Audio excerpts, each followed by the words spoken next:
Alright guys, we got the Mazda CX5 over here.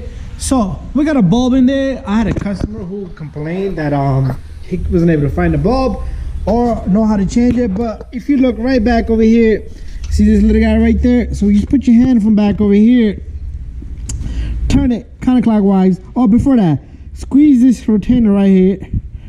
This clip comes out, this connector comes out, and twist this counterclockwise, and there's your bulb right here, and it's a dual flare bulb.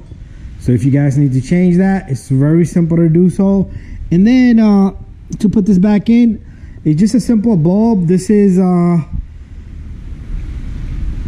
this guy is what is this, 7444 bulb, I believe. Okay, we don't have the part number. It's a dual flare bulb. So you simply buy a new bulb, and dual flare bulb, dual filament, whatever you want to call it. You can put it either direction, this way, that way, doesn't matter. You stick the bulb back in, make sure you clean it with a cloth or something, and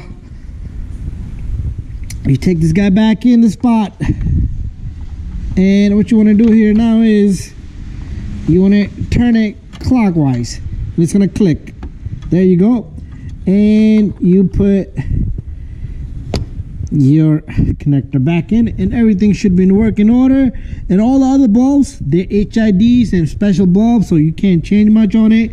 And it's the same procedure on this side.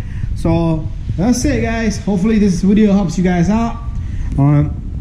It's a small little bulb in there. It's a dual flare, and it does turn on with your when you turn your lights on. And that's about it. Turn signal, you would call it. Yeah, that's why it has a dual filament. Okay, anyways, thank you for watching. Don't forget to subscribe, share, and like. See you guys on the next one.